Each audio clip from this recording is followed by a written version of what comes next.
de Roum qui est parti sans prévenir ses employeurs, ce sont des cas tout à fait fréquents qui peuvent arriver. Mais la faute est à qui? Est-ce que la faute est à Roum? Je pense pas. Je pense que la faute est au formateur s'il y en a. Je pense que la faute est là. C'est pour ça tout à l'heure je parlais justement de dire entraîneur, formateur, on a une place qui nous est réservée. Et cette place-là, il faut qu'on soit, je vais dire, on doit être incritiquable, si je peux employer comme ça. On ne peut pas nous critiquer sur ce terrain-là. Parce qu'on ne peut pas mélanger n'importe quoi. Donc quand on est formateur, on doit dire à vous, mais tu sais, quand tu vas là-bas, il y a ça, tu dois te référer à ça, tu ne peux pas quitter l'entraînement, tu ne peux pas dire te réveiller le matin en disant, parce que tu es pro, tu ne peux pas te payer pour ça, c'est comme si quelqu'un qui allait travailler à la mine, qui doit se réveiller à 8 h et qui arrive à 10 h tous les 3 jours parce qu'il est fatigué ou quoi que ce soit. Donc ça, c'est toutes des choses qu'il faut apprendre aux jeunes. Et malheureusement, on s'arrête peut-être qu'au terrain. Je pense qu'il y a autre chose, je pense que la formation, c'est vraiment ça, quoi. C'est pour ça que je dis tout à l'heure, les académies, c'est bien, les académies européennes, c'est bien pour ici. Je pense qu'il ne faut pas qu'on transfère ça, ce genre d'académie-là, en Afrique. Je pense qu'il y a des choses encore terre à terre qu'il faut vraiment apprendre aux enfants, savoir comment se comporter, savoir comment être en place, comment gérer un match, comment gérer l'après-match, comment gérer la pression, parce que tout compte fait, ici, il n'y a pas de pression qu'on peut ressentir dans les stades congolais, parce qu'on peut dire tout ce qu'on veut.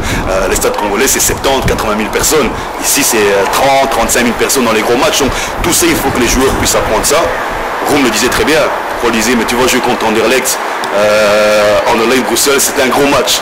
Il a dit quoi? Il a dit, oh, vous savez, les gros matchs, moi, au Congo, j'ai joué des gros matchs tout le temps. Donc là aussi, c'est une réponse qui donne peut-être aux Européens qui pensent que, oh, vous savez, ces jeunes-là sont là, ils sont là. Mais c'est des jeunes-là, ils connaissent une autre pression qu'on n'a pas ici, donc il faut juste arriver à mettre les choses un peu en place. Et, il faut faire l'effort. Je pense qu'il faut tous qu'on se mette en place. C'est de l'avenir du football congolais. Il y a un sujet qui fait débat actuellement. Et je pense que nous avons la chance de vous avoir. C'est à propos de Christian, justement, Christian Tseng.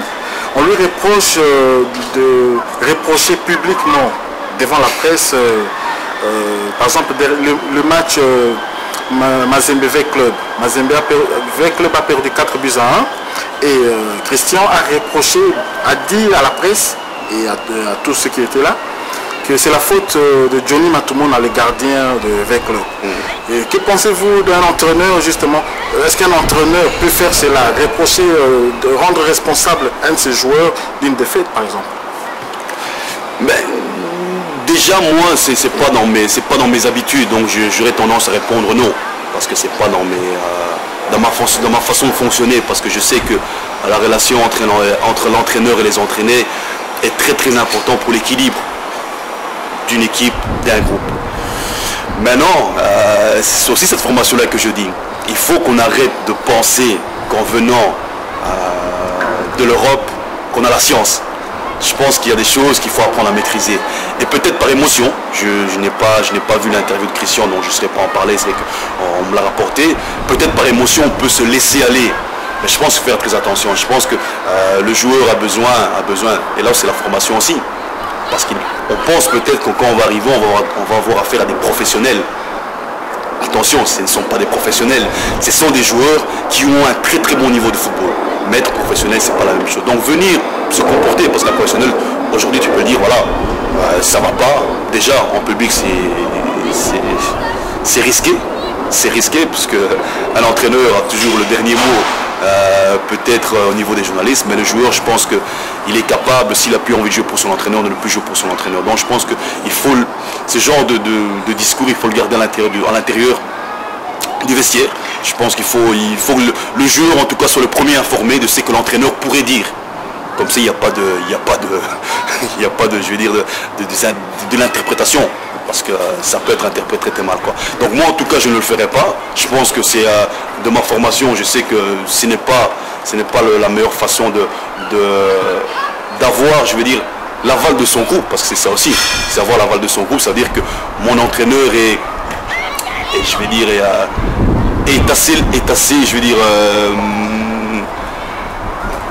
logique dans ce qu'il fait pour en premier lieu parler de mes prestations à moi, que d'aller parler à la presse ou à l'extérieur. Si ce n'était pas Christian, je répondrais. Sous les coups de l'émotion. Sous les coups de l'émotion, donc ça veut dire qu'il apprend peut-être son métier. C'est-à-dire que dans l'émotion, il faut peut-être dire je vous répondrai demain. Dire peut-être laissez-moi le temps de récupérer. Donner peut-être, parce que c'est ça aussi, dire peut-être que ce soit l'entraîneur de gardien. Il n'a pas le même potentiel émotion d'un match. Dire voilà, tu peux répondre à la place, moi je répondrai après.